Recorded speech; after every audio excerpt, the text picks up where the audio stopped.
Hey everyone, Tom Anderson, day 29 of 100 Days of Thankfulness. Today we're talking about the importance of free will, and also wanted to talk about why I'm so thankful for my friend Tim Bodkin. For the last 12 days I've been sharing with you about what I experienced, the miracles I experienced in 1993. And I know some people that are watching this actually don't yet believe in God, and you might be thinking to yourself, well, why isn't God just making himself more obvious in the same way that he made himself obvious to me in 1993? The answer to that question is free will. If God were to just expose himself, if he were just to appear right in front of every one of us and say, I'm God, bow down and worship me, that would be no different than me choosing to write a computer program that says, I love you, Dad, or I love you, Tom, or, it's meaningless. What he really wants is for us to seek him in order to have that relationship with him. He loves each and every one of us, and he wants each and every one of us to love him back. And in order for that to be possible, he has to play this kind of dangerous game of hide and seek with us, where if we should choose to, to not seek him out or to not get to know him better, there are eternal consequences with that decision.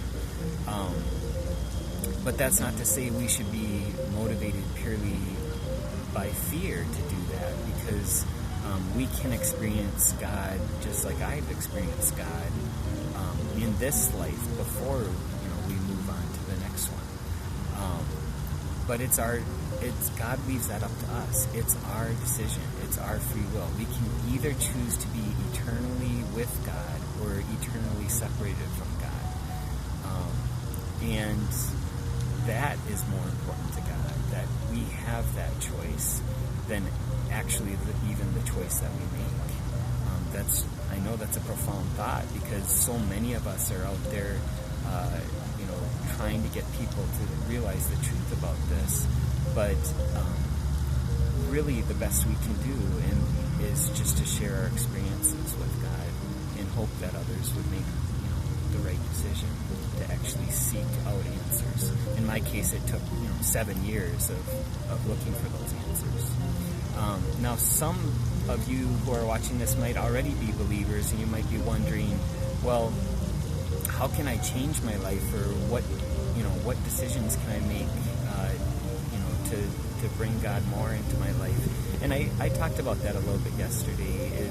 It's not like you have to change your life completely and change your profession in order to pursue being with God, or pursue helping others to see the truth about God. As noble of a profession as that is, that's not the decision that I made personally.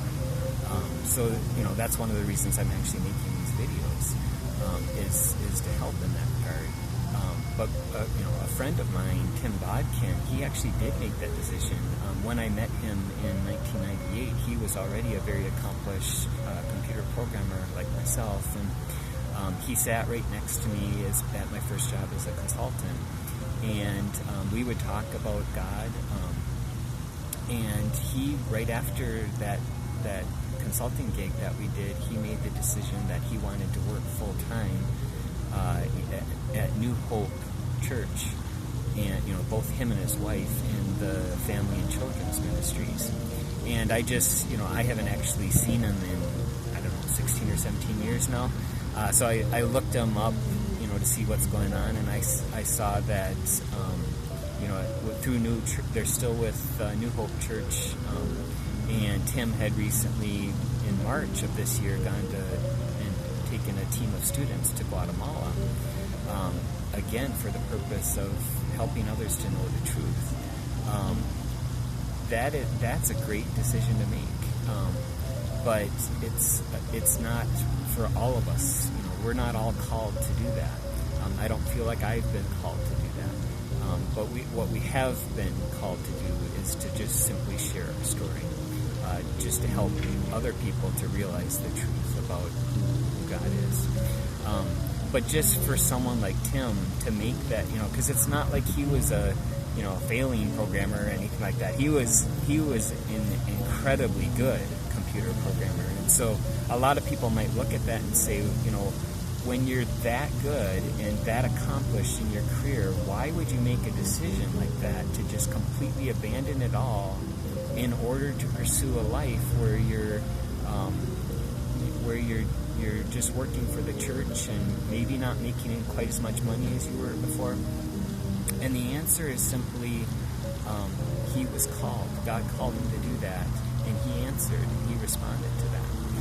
And I just so admire him for that decision. And similarly for, Casey Franklin, who I've talked a lot about, for actually starting a church and whatnot.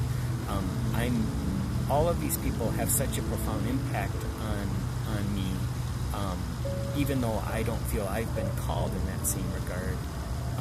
They inspire me. And so I just wanted to thank Tim for inspiring me in that way, and for him to having the freedom to choose what he wanted to do and choosing to devote his life towards Jesus Christ. Thank you.